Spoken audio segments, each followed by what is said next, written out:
जय हिंद, जय भारत, जय माता दी, जय श्री सीताराम। मेरे प्यारे दर्शकों, एक निवेदन करना चाह रहे हैं आप सभी से। सबसे ज़्यादा तो हम निवेदन करना चाह रहे हैं जो हमारे मार्गदर्शक लोग हैं, जो विद्वान हैं, जो पंडित हैं और जितने भी कथावाचक हैं, ध्यान दें, वाणी संयम बहुत जरूरी है।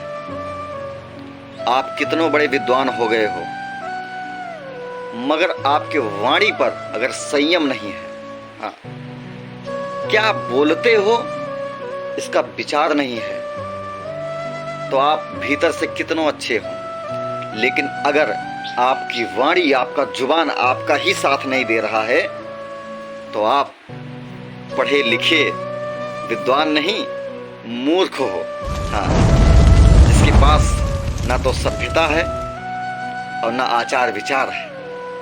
कहते भी हैं कि वाणी ऐसा बोलिए जो कोई बोले जान, और ये तराजू तौल कर तब मुख बाहर आन। वाणी जब भी बोलो, मीठा बोलो, प्रिय बोलो, अच्छा बोलो, सुंदर बोलो कि सबको अच्छी लगे।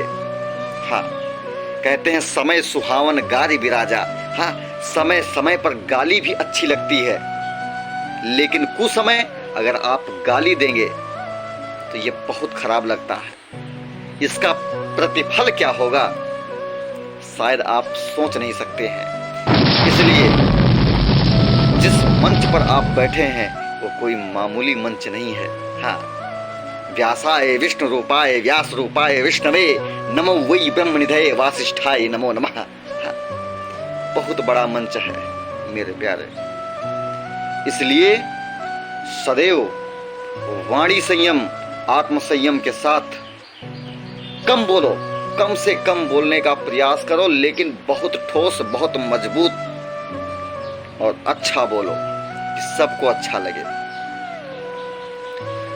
जिसका अपने वाणी पे संयम नहीं है वो कितना बड़ा विद्वान हो जाए, कितना बड़ा वक्ता हो जाए, प्रवक्ता हो जाए, लेकिन वो मेरे लिए जैसे फूटा टीन नहीं है, फूटे टीन के बराबर है, जो बजता बहुत है लेकिन उसका कोई अस्तित्व तो नहीं है।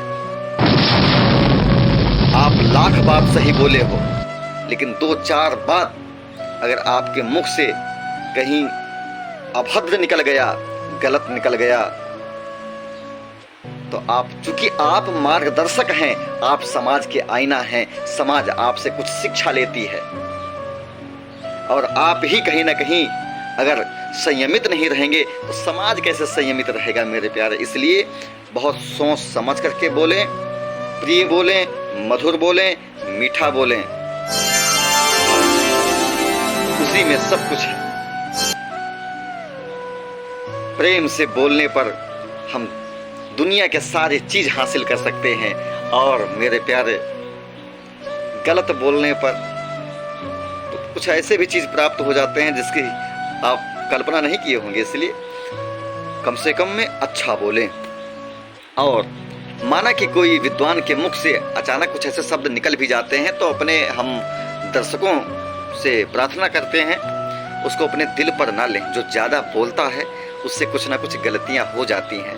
पहले कहते हैं मेरी बातों को नहीं, मेरी बातों को नहीं, मेरी भावनाओं को समझे, मेरे भाव को समझे। तो उस व्यक्ति के भाव को आप समझिएगा, उसके बातों पर ज़्यादा मत जाइएगा। हो सकता है कि ज़्यादा बोलते हुए कुछ, चूंकि चमड़े की जीभ है भैया, कुछ ना कुछ तो लड़बड़ा सकती है। हाँ, कुछ गड़बड़ हो सकता है, लेकिन हम लोग भी अपने आप में समझते हैं। हम तो यही कहते हैं, इतनी शक्ति हमें देना दाता, मन का विश्वास कमजोर होना, हम चले नेक रास्ते पे हमसे भूल कर भी कोई भूल होना, भूल कर भी कोई भूल होना। हम लोग सदैव सोचते हैं, ये आपके कहने की बात नहीं है। अब अगर कोई त्रुटि हो जाती है तो मैं आपके ही परिवार का हूँ, हम लोग आपके ही परिवार के हैं, आपके ही समाज के हैं। हाँ, अपने बच्चों को, अपने परिवार को क्षमा करते हैं ना गलतियों पर। ऐसे ही कहीं ना कहीं कुछ विद्वानों से, कुछ धर्माचार्यों से अगर कुछ ऐसा हो जाता है तो उनकी बातों को ज़्यादा दिल पर न लगाते हुए उनको क्षमा करके आगे बढ़ें। सदैव अच्छी बातों को ग्रहण करें, जो अच्छी बातें हों उन्हें स्वीकार करें, और जो बातें समझ में ना आए उसे नज़रअंदाज करें। हाँ, बाकी सभी जो है विद्वान हो, समझदार हो, सभी पढ़े लिखे हो, ज़्यादा समझाने की आवश्यकता नहीं।